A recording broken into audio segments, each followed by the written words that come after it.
ওম গণেশায় ওম গণেশায় ওম গণেশায় ওম বিষ্ণু বিষ্ণু বিষ্ণু পর্ব দিলি কিংবা চরণ তিষ্ঠানে শত্রুকে নাই ক্ষতি করে ওম শ্রী গুরুদেবায় ওম শ্রী গুরুদেবায় ওম শ্রী গুরুদেব ওম শ্রী গুরুপ্রসন্ন পরমহংস দেবায় ওম আবাহনং জানাবি ন জানামি পূজনং বিসর্জনং ন জানামি সমস্ত পরমেশ অখণ্ড মল্লাকাং ব্যাপ্তি জয় তৎপদং দূষিতং জয় কৃষ্ণ শ্রী গুরুদেব নম গুরু ব্রহ্মা গুরু বিষ্ণু গুরু মহেশ্বর গুরু পরমহ তস্মৈ শ্রী গুরুদেব। হ্যালো গাইস, আমি সতীদাস চলে আসলাম ব্রহ্ম মুহূর্ত, অনেক দেরি হয়ে গেছে, 7টা বেজে গেছে। ওম রক্তম ভুজম সোনম শেষী জগতম দীপং ভজামি পদ্মং দদা ভয়া পড়া মাণিক্য প্রভং বনঙ্গরুচিং ওম জুম সাহা ওম জুম সাহা ওম জুম ওম বিষ্ণু ওম বিষ্ণু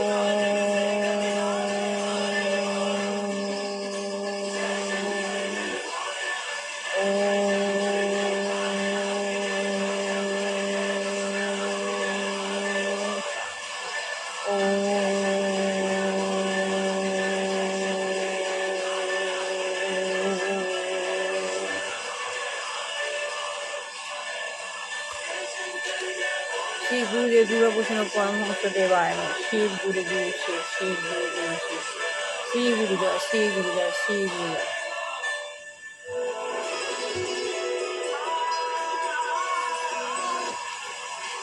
গুরুই গীতা, গীতাই গুরু, গুরু গীতা, গীতা গুরু, গুরু গীতা গীতা, এটাই আমার গুরুসঙ্গ। প্রতিদিন আমি গুরুসঙ্গ করি। সবাই বলে আমি গুরুসঙ্গ করি না, আমি ঘরে বসে গুরুসঙ্গ করি। আপনারাও আমার সঙ্গে গুরুসঙ্গ করুন।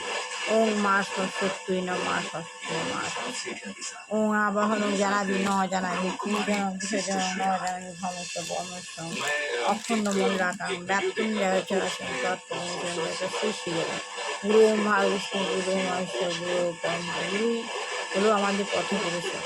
শ্রী শ্রী লক্ষ্মী দেবায় লক্ষ্মী দেবায় লক্ষ্মী ওম লক্ষ্মীস্তং সর্বজনং জন্ম জন্মে বন্দে বিষ্ণু প্রিয়াং দেবীং জয় লোকনাথ নাসিনী প্রিয় বিষ্ণু অক্ষ বিরাসিনী ওম বিষ্ণু পুষ্প ভার্যা শ্রী পদে পদায় শুভে সবত পাহিমাঙ্গি মহালক্ষ্মী ওম সাই বাবায় নম সাই বাবায় নম সাই বাবায় ওম আবাহন জানাবি ন জানাবি পূজনং বিসর্জনং জানাবি সমস্ত অখণ্ড মল্লাকাং ব্যাপ্তং জয়চরাচরং তৎপরম শ্রী শ্রী গুরুদেব।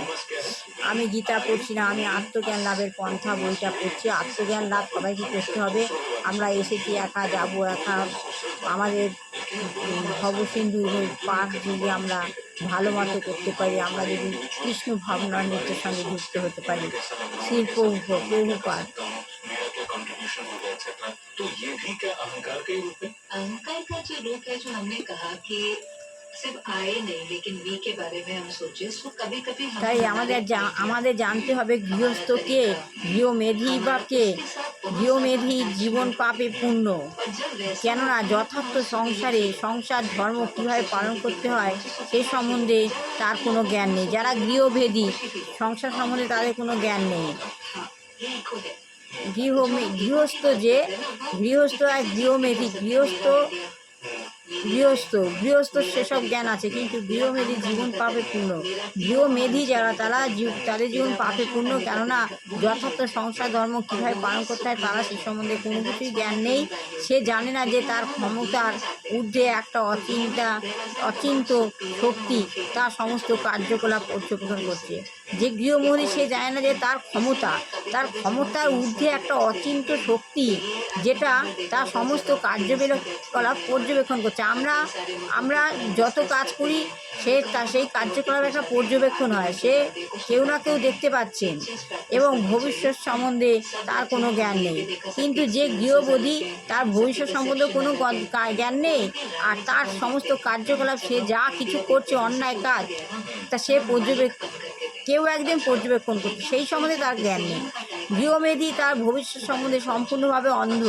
গৃহমেধি যে তামসিকমূলক, যে খারাপ পথে চলে, সে জানে না সে কী কাজ করছে, সেই সময় তার কোনো জ্ঞান নেই এবং তার ভবিষ্যৎ সম্পর্কে সম্পূর্ণভাবে অন্ধ। তার ভবিষ্যৎ কী হতে পারে, কারণ ভবিষ্যতের জন্য কিছু সঞ্চয় করতে হচ্ছে না। আমরা জ্ঞাতজ্ঞান লাভ করছি, চেষ্টা করছি জ্ঞাতজ্ঞান লাভ কথা জানাবার, কেন? যাতে আমাদের জ্ঞান হয়। কিন্তু যে গৃহমেধি, যে তামসিক মানুষ, তারা এসব জানতেই চায় না। তাদের ভবিষ্যৎ সম্পূর্ণ অন্ধ। যথার্থ তত্ত্ব জিজ্ঞাসার প্রতি সম্পূর্ণ নিষ্ক্রিয়। যথার্থ তত্ত্ব যে জিজ্ঞাসার প্রতি তা সম্পূর্ণ নিষ্ক্রিয়। পক্ষান্তরে এক ক্ষণস্থায়ী অস্তিত্বে সে যা কিছু সংস্পর্শে এসেছে, সে যা কিছু সংস্পর্শে এসে তারই বন্ধনে আবদ্ধ হয়ে পড়েছে। সে যা কিছু সংস্পর্শে তারই বন্ধনে আবদ্ধ হয়ে পড়েছে। রাত্রিবেলায় গৃহমেধিরা তাদের অতি মূল্যবান সময়ের অপচয় করে ঘুমিয়ে অথবা তাদের বিভিন্ন রকমের যৌন আকাঙ্ক্ষা চরিতার্থ করার উদ্দেশ্যে সিনেমা, নাইট ক্লাব, জড়ায় জুয়ার আড্ডায় গিয়ে, যেখানে মদ ও মেয়ে মানুষের ছড়াছড়ি। তাহলে যারা গৃহমেধি তারা কী করে?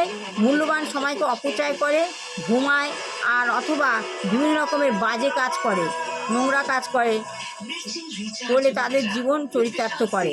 সিনেমা দেখে, নাইট ক্লাব দেখে, জুয়ার আড্ডায় যায়, মদ খায়, মেয়ে মানুষের ছড়াছড়ি আছে সেখানে যায়। আর দিনের বেলায় তারা অর্থ সঞ্চয় প্রয়াসে তাদের সময় অপচয় করে। দিনের বেলা কী করে?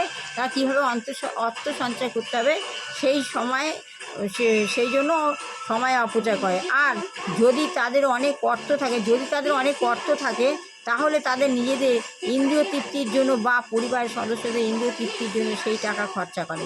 অনেকের প্রচুর অর্থ আছে, তাদের কোনো জীবিকা অর্জনের জন্য কিছু করতে হয় না, তখন সে কী করে? তার অর্থ তার পরিবারের পেছনে বা ইন্দ্রিয় তৃপ্তির জন্য খরচা করে, আর নিজের ইন্দ্রিয় তৃপ্তির জন্য খরচা করে।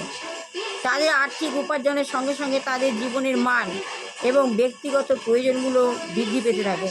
তারা যত আর্থিক উপার্জন করে, সেই আর্থিক উপার্জনের সঙ্গে সঙ্গে তাদের জীবনের যে মান, সেই জীবনের মান, ব্যক্তিগত প্রয়োজনগুলো বৃদ্ধি পেতে থাকে। এইভাবে তাদের খরচের কোনো সীমা থাকে না। এইভাবে তাদের কোনো খরচের সীমা থাকে না। তারা কখনোই সন্তুষ্ট হতে পারে না। যারা গৃহমেধি তারা কখনোই সন্তুষ্ট হতে পারে না। আর এই অর্থনৈতিক উন্নতির ক্ষেত্রে প্রতিযোগিতার কোনো সীমা নেই। এই অর্থনৈতিক উন্নতির ক্ষেত্রে যে প্রতিযোগিতা, সবসময় প্রতিযোগিতা করেই যাচ্ছে, এর সঙ্গে ওর সঙ্গে তার সঙ্গে প্রতিযোগিতা করে যায়, তার কোনো সীমা নেই। তাই আজকে মানব সমাজে কোথাও শান্তি নেই। এই জন্য মানব সমাজ আজকে শান্তি হারিয়ে পেয়েছে, এই জন্য শান্তি নেই। গৃহমেধিরা যেমন তেমন নোংরা কাজ করে, বাজে কাজ করে, তাদের জীবনের ভবিষ্যৎ সম্বন্ধে কী তারা কিছুই বোঝে না, জানে না। তো আমার আত্মজ্ঞান লাভের পন্থা বইটা পড়ে শুনে আপনার কেমন লাগছে? ভালো লাগলে রাইসায় কমেন্ট অবশ্যই করবেন। দুষ্টু বাচ্চা ভালো হোক, বিবাহযোগ্য ছেলেমেয়ে বিবাহ হোক, চাকরিযোগ্য ছেলেমেয়ে বিবাহ হোক, যেসব সংসারে এবং গৃহভেদী পুরুষ বা নারী আছে তারা যেন সংসারের দিকে মন দেয়, আর না হয় ভগবান যেন তাদের সরিয়ে নেয়। এইভাবে অনেক সংসার নষ্ট হয়ে যাচ্ছে। এই বলে আমি আমার আত্মজ্ঞান লাভের পন্থা পড়া বইটা শেষ করলাম। নমস্কার, আগামীকাল আবার পড়ব।